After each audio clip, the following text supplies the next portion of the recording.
Hello and welcome to the Skating Lesson. I'm Dave Leese and I'm thrilled to welcome back to the show CNN reporter, USA Today columnist, Good Morning America contributor, Christine Brennan. Christine, welcome back to the Skating Lesson. Obviously not the way we were hoping to be discussing. I know I had spoken to you a little bit ago before Nationals. We were looking forward to it, and suddenly this is not the way we were looking forward to Nationals. But welcome back, Christine. Well, Dave, it's great to be on with you, and yes, it's a very sad and it's a tragic time in the sport of figure skating, and I think starting off, right off the bat, I certainly want to say to anyone who's listening, just how tragic the news was when I was starting to hear about it from various people overnight, early morning on Saturday, that John Coughlin had taken his life. There was just it's just stunning. It's tragic is the word that keeps coming to mind. It's the word I put on Twitter. It's the word that I think is still with me and still I'm sure with you as well. 36 or more hours, many more than 36, closing in on what almost close. Well, 48. It'll be 48 hours soon. Yeah, when we all heard the news, and my heart goes out to John's family and friends. I knew John a little bit, certainly covered him with his national championships, and always enjoyed the conversations with him at press conferences. Such a presence in the sport, so much fun to talk to. I'm remembering the Kansas City Nationals 2 years ago, Dave, where I was on the ice desk set. Actually, Scott Hamilton was interviewing me, which was a total role reversal, and two Toledo kids born 3 months apart, doing an interview. And John was hanging around, and we had a great time chatting before and after. And so my heart goes out to John's family, his sister and his dad, to his friends, to all of his beloved colleagues in skating and elsewhere, to all his fans, of course. This is a tragic time in figure skating, and it's just such a shame. And John at 33, to lose him and to lose that big, wonderful personality, and what a delight he was to be around.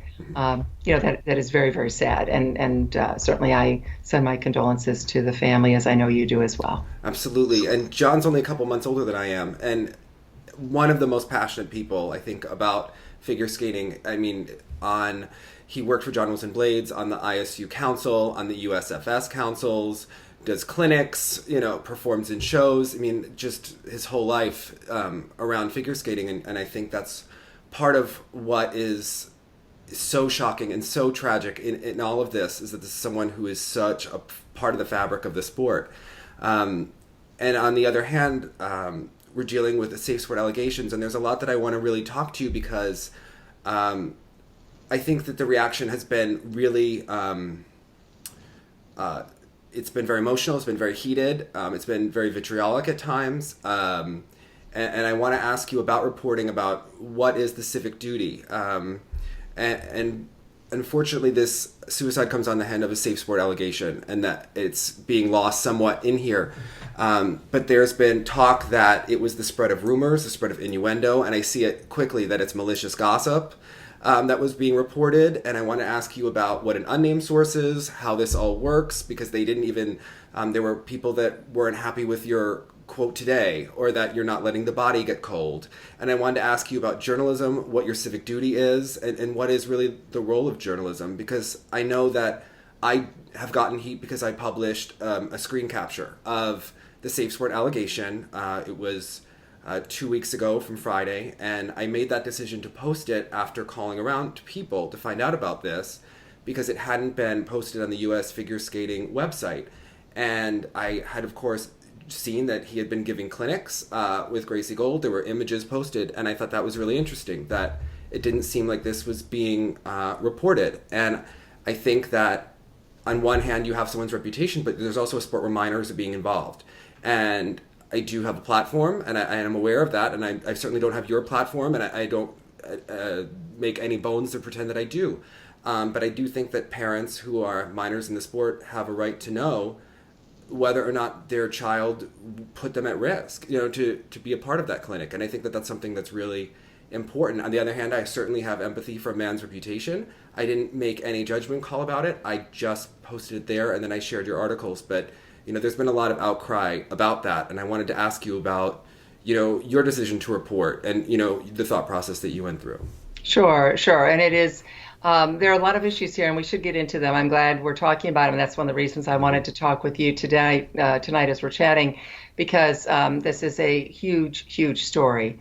And just what we're seeing in terms of, the interest, and again, so tragic, but the page views and how people care about this story and want to read about this, just in skating and outside. So it's attracted a lot of attention, and we should address those issues, Dave, head on, as I know you'd like to. And first of all, I think the main thing, this is public. When SafeSport puts something online, as they did back in December 17th, as it turns out, when they posted the interim restriction for John Coughlin, that is a matter of public record.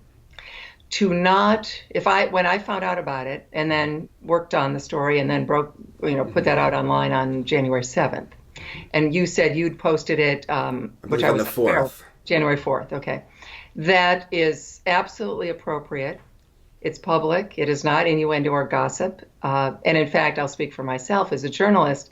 It would be the highest level of journalistic malpractice had I known about it and not published it. So let's just make sure that's as crystal clear as I could make it. I've been a journalist for professional for 37 years. And just a long time. And it's a wonderful ride, and I'm so fortunate, and I take it very, very seriously. And all of my standards are as high today as they were the first day I started. And I'm very proud of the fact that, for example, with Inside Edge or Edge of Glory, 2 books, of course, I wrote. One was a bestseller, and about the sport of skating. I'm sure people who are watching this, some of them have read those books. No one has ever come to me and said they were misquoted. No one has ever come to me and said there was anything wrong. I'm very proud of that. I double check, I triple check, I quadruple check everything. And people who know me know that. Even my tweets, I read them aloud. I'm nuts about that kind of stuff.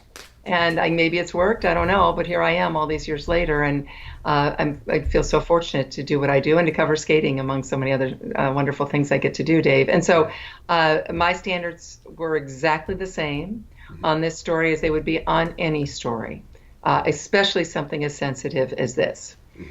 So that's number one. I think we also now, stepping back, need to look at this whole story, the tragedy of John Coughlin taking his life, what I have reported today, which that there were 3 reports of sexual misconduct to SafeSport about John Coughlin, 2 involving minors.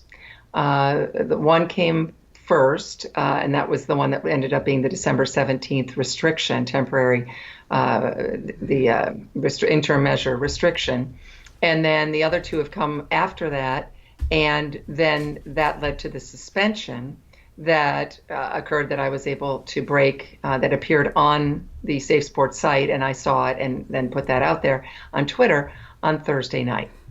I've worked very hard on that, and I'll do 2 pieces here. One is sources. Anyone can rest assured that when I report something, as I did today, on the very important news that 3 reports of sexual misconduct have come to SafeSport about John Coughlin over the last few months. 2 involving minors, as I said, and that's what is online. People can find the story very easily, I'm sure.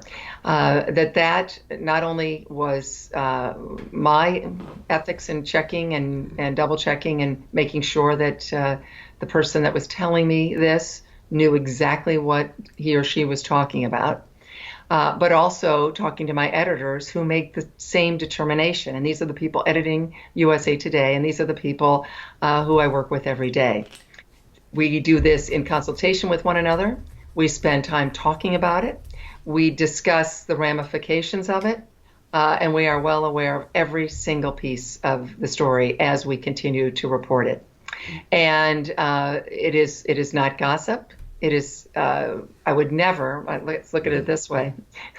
I would not jeopardize my career, which if I got something wrong, I would consider that to be jeopardizing my career, especially something of this magnitude.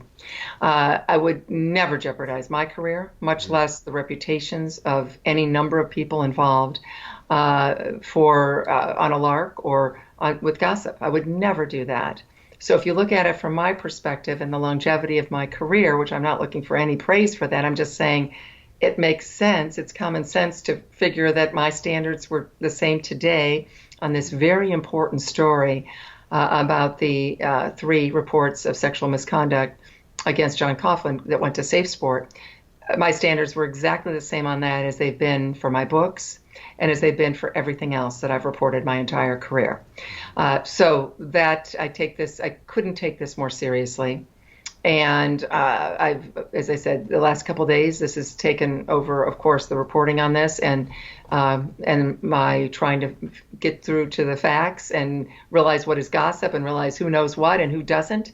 This has been absolutely essential to me because it is such an important story, which leads me in this long answer, John or Dave, to just kind of finishing the loop on this particular piece of the John Coughlin tragedy. And that is, I think it's wise to look at this from the big picture, as I alluded to a few minutes ago.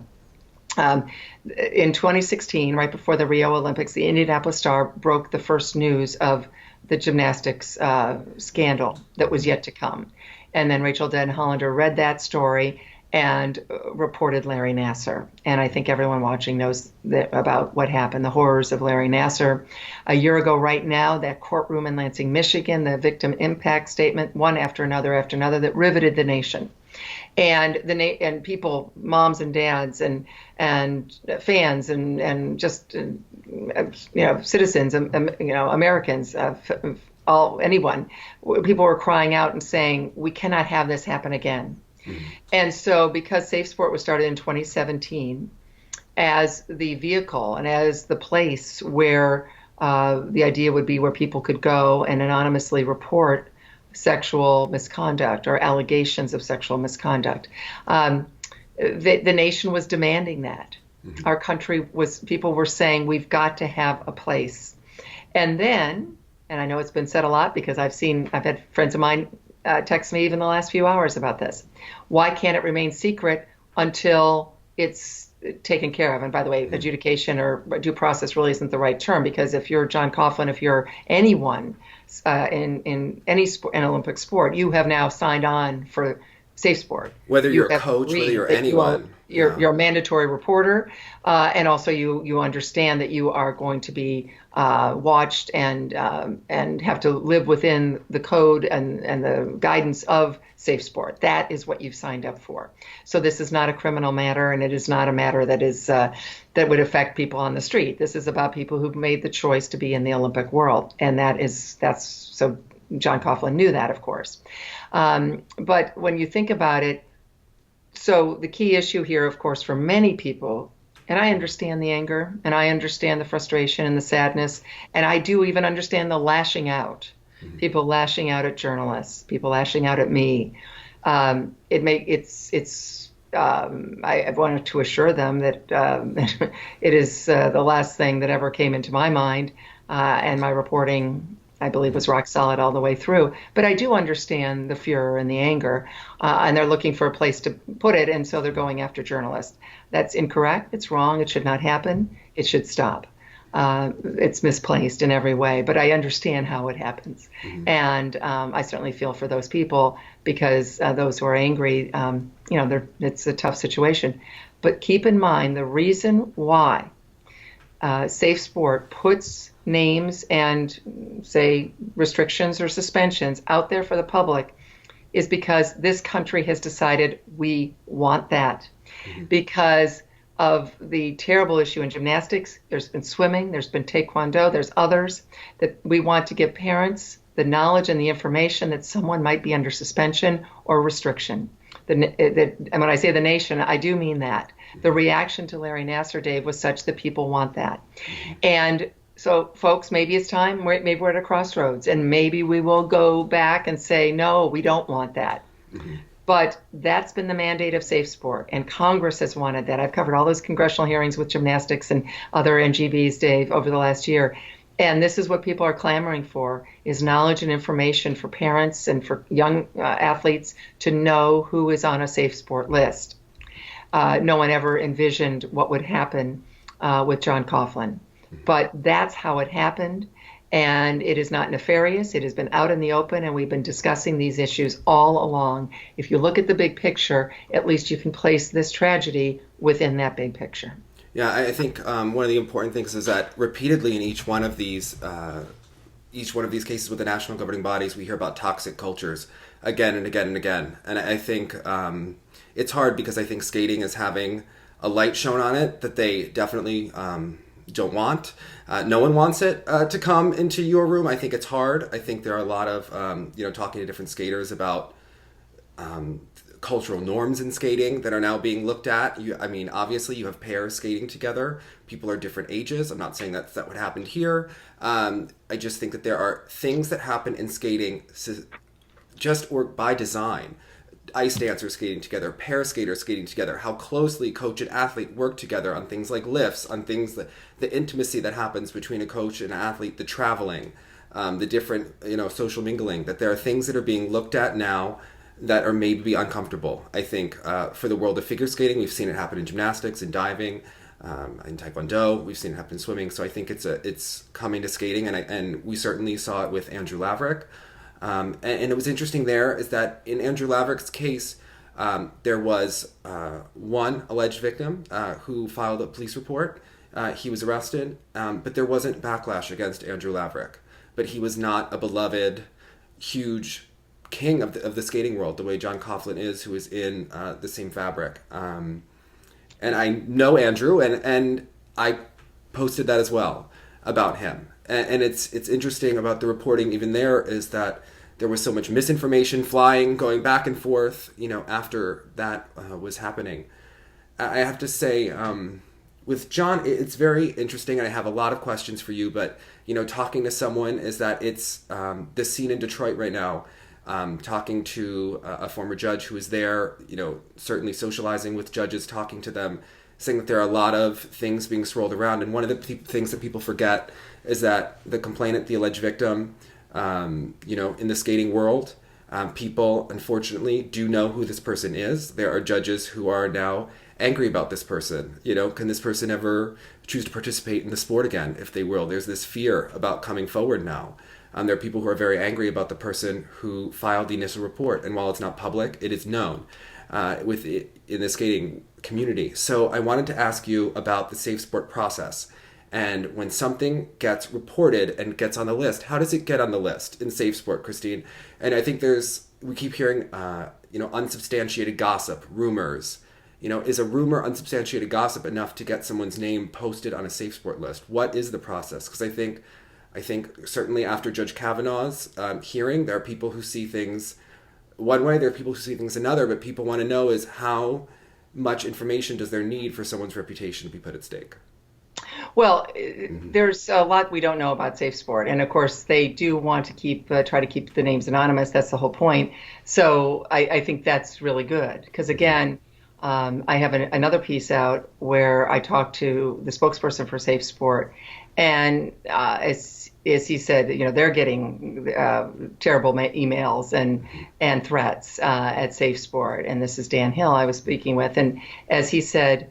The pendulum swings. He said people were saying that they weren't doing enough, right? After the Larry Nassar thing, right? The horrors of Larry Nassar. We're not doing enough, said Dan Hill in my piece that is also online today and tonight. But then he said, and now we've done too much, as he said. He said, can you imagine if we didn't do this? If we got phone calls and so someone reports. How do you report? You can report via email. You can pick up the phone. You do not have to be the alleged victim. You can be a family member of the alleged victim. You can, in fact, there are mandatory reporters. I believe every coach in the country now, at least at a USFS sanctioned rink and club now, must report. So you hear a story about something, and it doesn't have to be necessarily recent either. You report it. Then the experts at SafeSport, and they're hiring more people. They only had, up until late October, only 4 full-time employees. So they've been overwhelmed, SafeSport has. And Congress is also looking into this. And of course, they need more funding, and because there's apparently such a need, because so many people are getting in touch with SafeSport. Does that mean that every phone call and every email ends up being suspension? Absolutely not. Absolutely not. Obviously, there's a lot we don't know because by definition, we don't know. SafeSport's not going to call me up or call you up or call anyone else up who happens to be watching us and say, yeah, hey, what do you think of this one coming from, volleyball? I mean, no, of course not. The reporting has been essential here. My colleagues, Nancy Armour and Rachel Axon, have done some great reporting on Taekwondo and on coaches who then sneak back after they're banned and still end up coaching. We've got real issues here in this country, and SafeSport is trying, and it just started in 2017, to address them. I have no idea if SafeSport is going to be successful. It's going to be a failure. Maybe John Coughlin's suicide, his death, this tragedy, maybe this will be a watershed moment, Dave, and maybe people will say, no, we don't want to do it this way. I have no idea. I'm certainly listening to everything as a journalist and as a reporter. I plan to keep covering this story all week. I go to Detroit in a couple of days. This is a huge, huge story. The tragedy of John Coughlin, but also the meaning of this. And what do we want? And maybe we as a country will decide we don't want this to be made public. Maybe we don't. I'm a journalist, I'm covering it. Obviously, I'm a columnist as well. I haven't written a column about this yet, but I'm very interested in where this takes us as this tragedy seeps into the Olympic movement, and as John Coughlin's, the story of John Coughlin, there are people who are furious.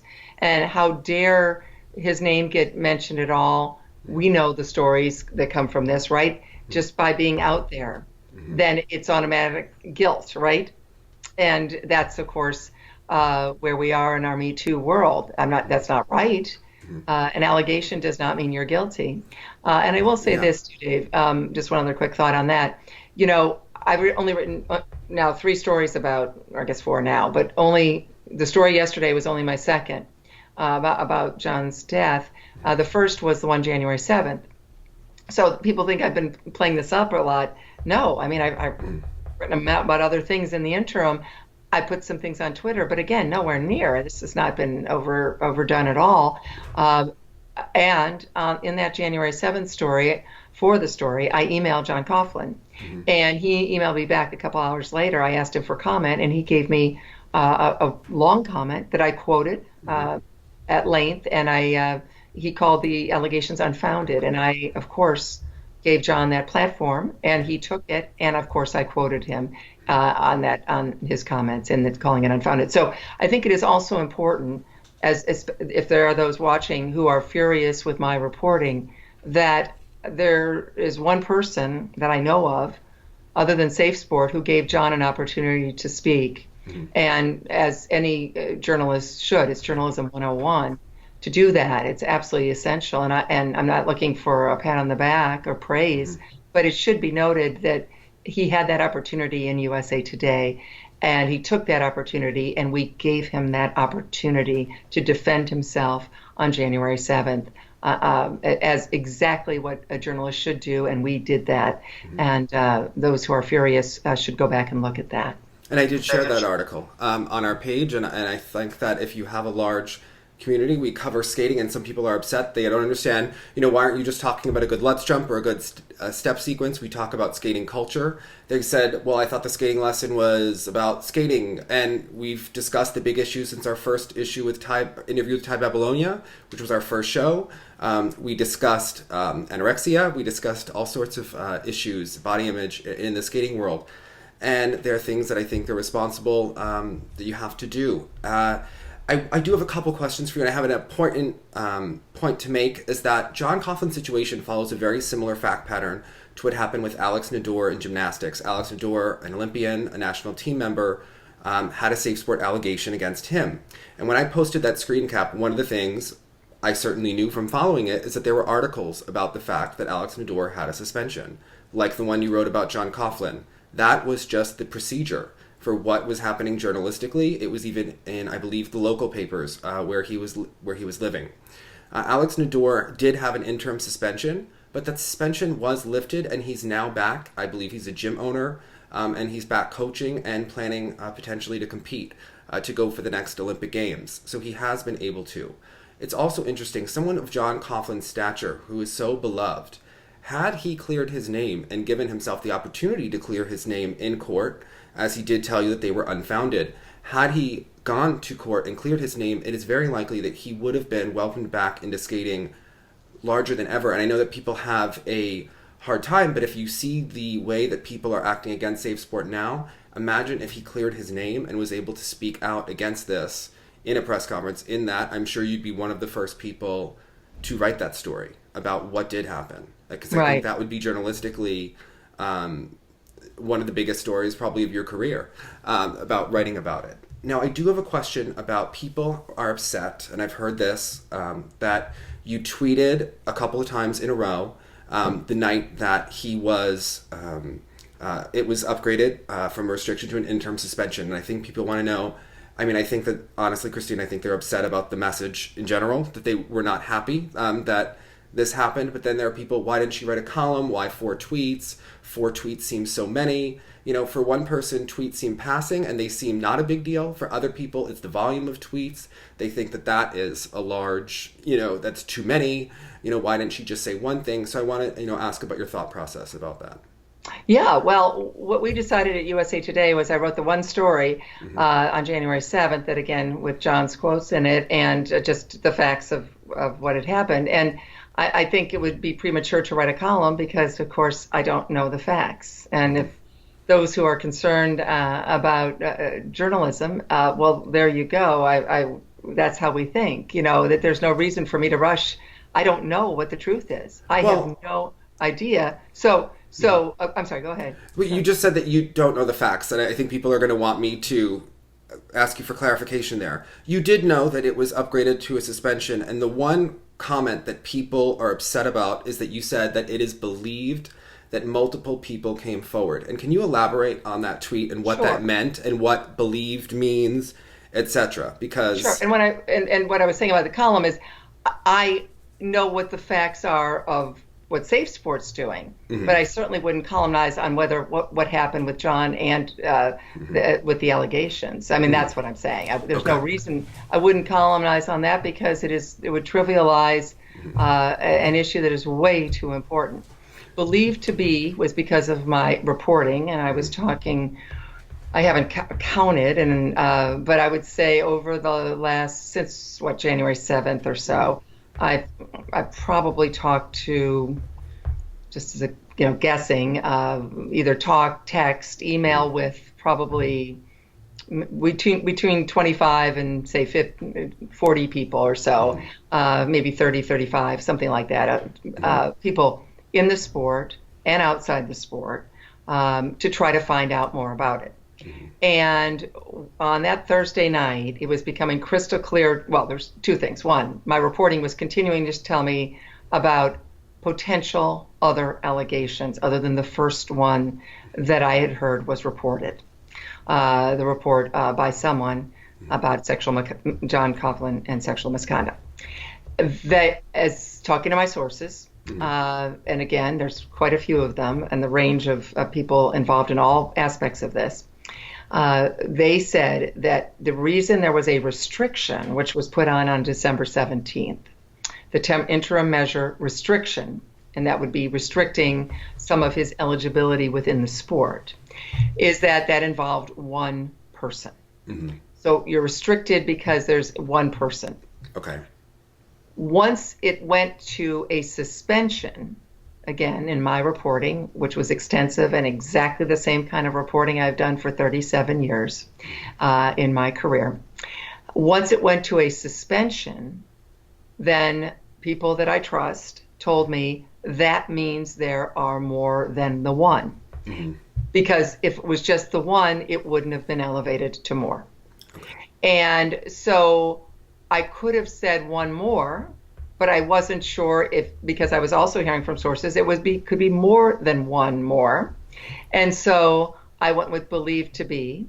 It's a tweet. It was not a news story, but my standards are the same.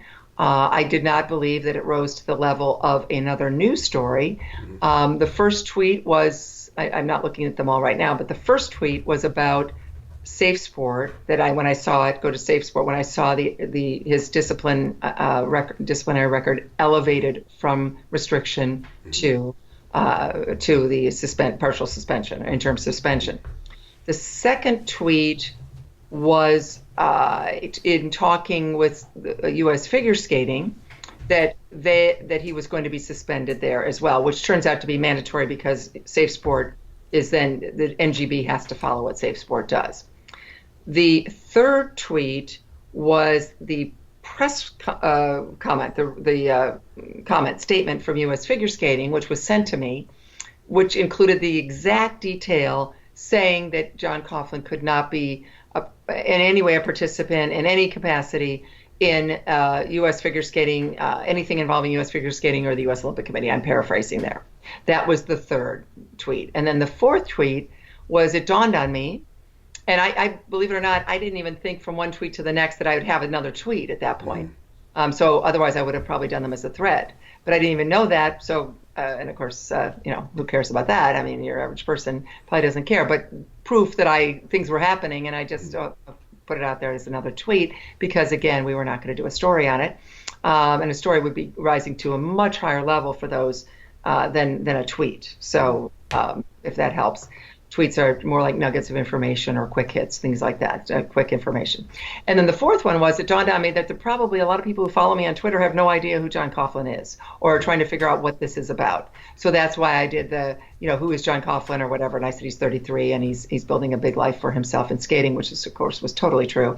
And just said a couple of the things that he's done so that people had a sense of who we were talking about there. So that's all that was. And again, that tweet is proven correct by my reporting today. It was correct the minute I typed it on this actual laptop right here that I'm speaking to you on. It was 100% correct and accurate on Thursday night.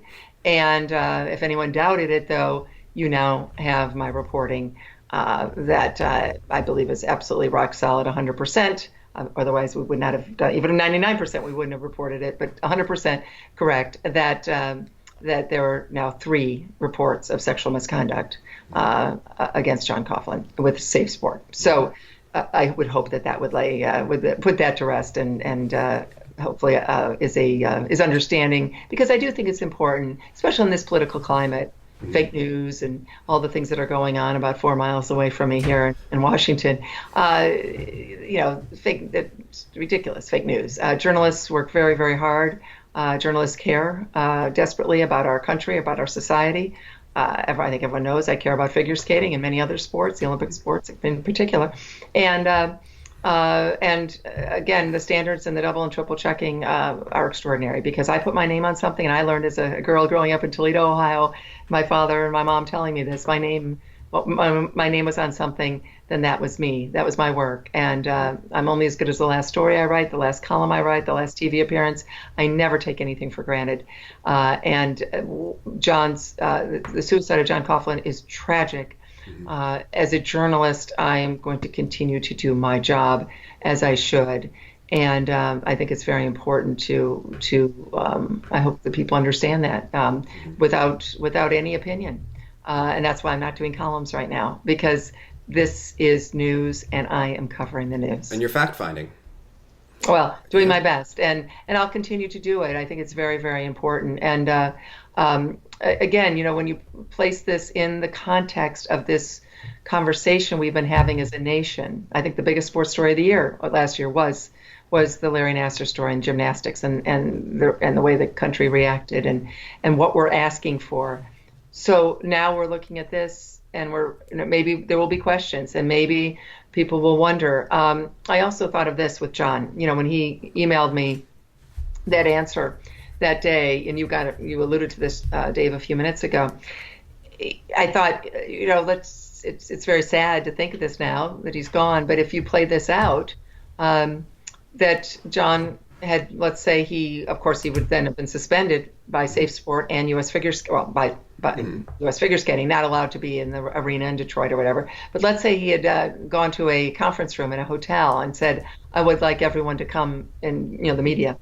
I would have gone. And if he had a full-throated, response and said, I'm an innocent man, wrongly convicted, and he went through things and talked about it and fought, we would have quoted him and talked about it. And look at another situation that is public within SafeSport that's been going on almost a year now, the Richard Callahan story, and his suspension. And Richard Callahan fought. He had a lawsuit, and he is who knows where this is all going to go. It's of course the Craig Marizzi story, and Craig has come forward, so we can use his name because he's made it public. We don't obviously publicize the name of any alleged victims, but if someone like Craig comes forward, then of course we quote them. Well, that's been going on for over a year, and Richard Callahan has fought it, and we will see where it all ends up. And the allegations against Richard, of course, are incredibly troubling.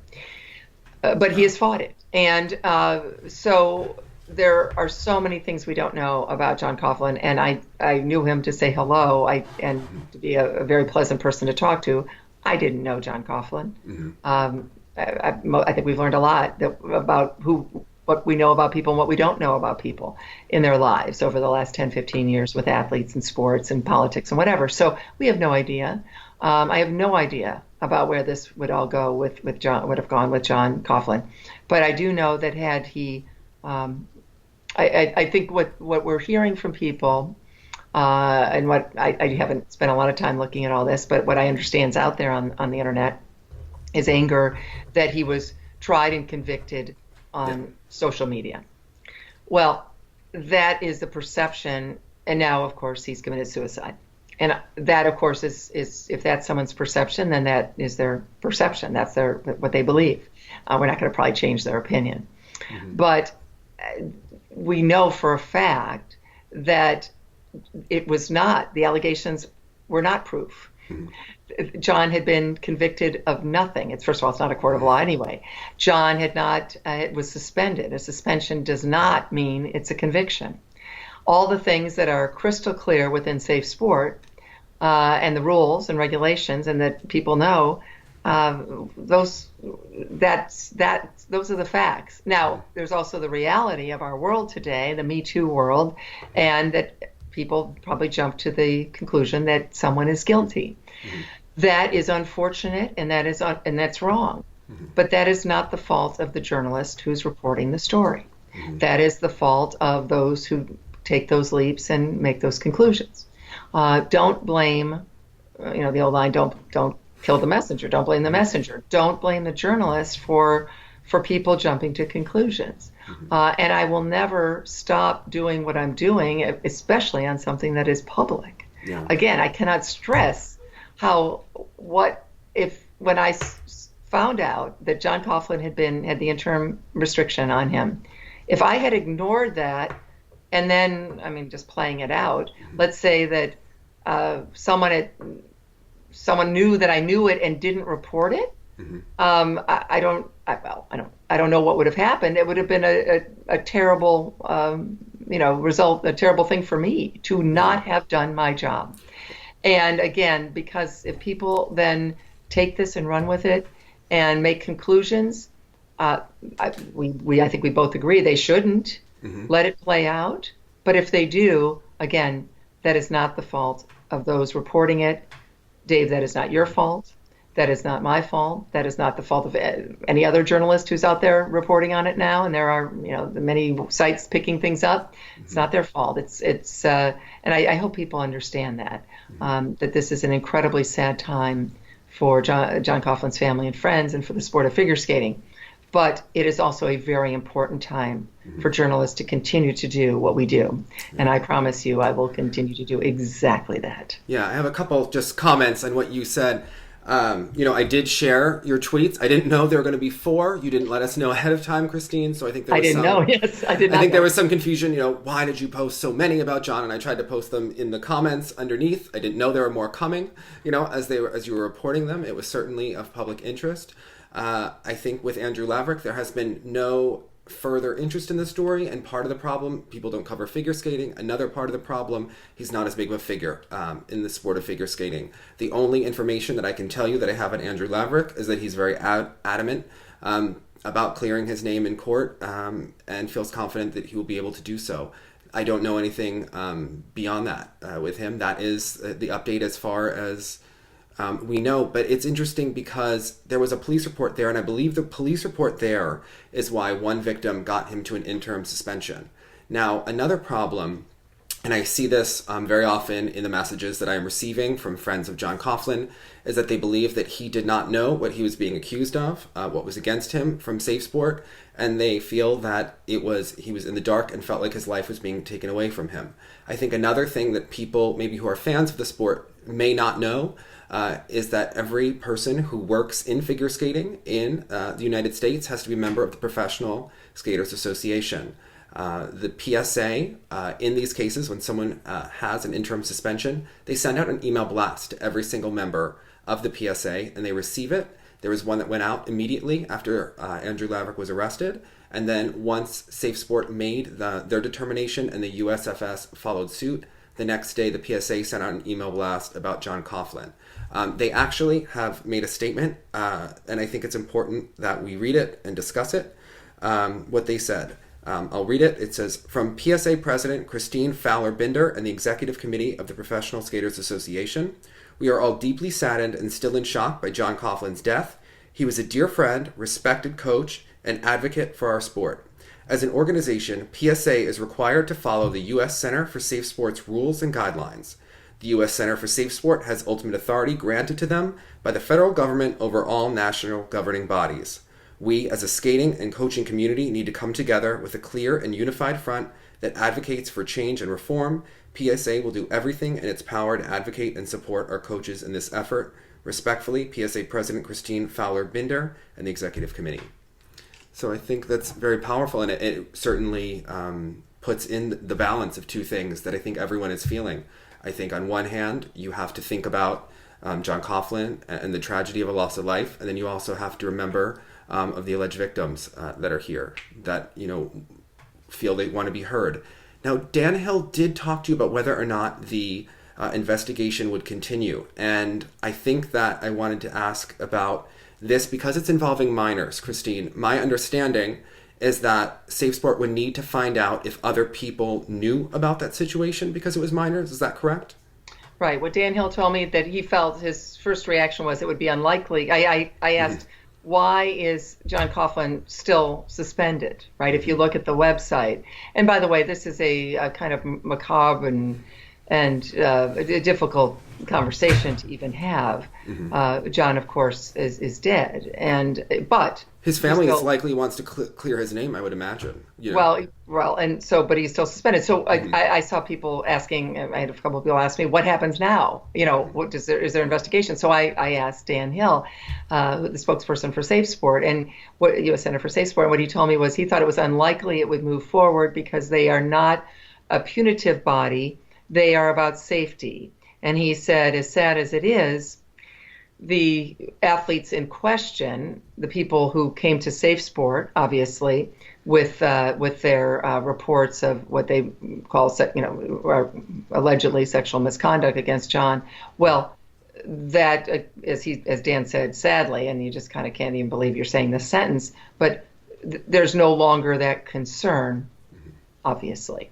And again, it's because, of course, sadly, that John Coughlin is passed away. So that was the thought process. The only thing that Dan Hill, the SafeSport spokesperson, said to me was that if there is a systemic issue, so if others knew and didn't report, for example, we've seen this. I was able to break the news of the Ropes and Gray report about the USOC in December, and as soon as I started reading that report and read about Alan Ashley, the chief of sport performance for the USOC, I wrote a column that he had to be fired, and he was fired about the moment that Sarah Hirschland, the USOC new CEO, had read the report or knew about the report. Alan Ashley was fired. So that's what we're talking about. Who knew what when? And if it is what I was hearing from SafeSport is if there is information that others knew and did nothing, others might have been involved, in whatever allegations there might be, that would be the reason to keep it open. So it is, we don't know yet. We don't know. I'm going to stay on that story as well. What happens with this investigation? And of course, what Dan Hill said to me is, while he has great concern and sadness for what happened with John Coughlin, he also has concern about those who came forward, the reporters, the people who reported him, and the alleged victims, and what they're going through right now. And as he said, he has seen other situations, where people have reported, and then the one they are accusing has also committed suicide, like this particular tragedy. Also, the reverse. People who are the accusers, people who have been allegedly victimized, who then commit suicide after reporting. It's just sad all around. And it's just stunning that we're talking about this, but we, of course, we have to be talking about these issues. So John Coughlin is gone, and that is beyond sad. There are clearly alleged victims who have taken the step to go to SafeSport, which I don't, which for some people might be an easy step. For others, it might take a long time to be convinced to make that call or to do that, make the email, or have a loved one do that for you. They survive. Mm-hmm. So I'm sure SafeSport will be trying to figure that out with the big picture of who else knew. Was there anything systemic in this particular story that is worthy of SafeSport's investigation? And I have no idea what those answers are. I promise I'll stay on this part of the story as well. Yeah, and I just wanted to make a point. One of the messages that have been directed at both of us.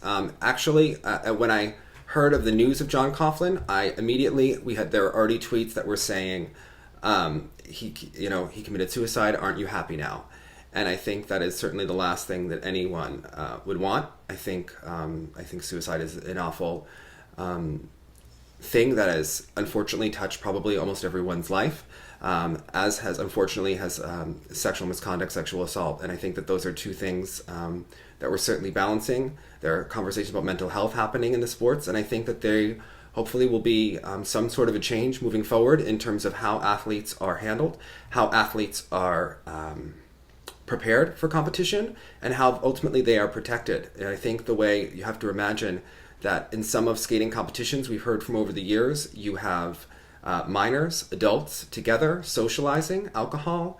You can only imagine, Christine, what things that they have to protect when our athletes are going abroad. We've seen in USA Gymnastics, there are now parental chaperones that are now traveling with the gymnasts. They are no longer cordoned off and isolated like they were under the Caroli regime. And I think that there are things to discuss moving forward, and I certainly look forward to discussing with you in the future. Thanks so much. Absolutely, Dave. It's thanks for this time. I know we've gone on for a while, but it's important. And again, I think, I'll certainly speak for myself. I understand people being very upset, frustrated, very sad.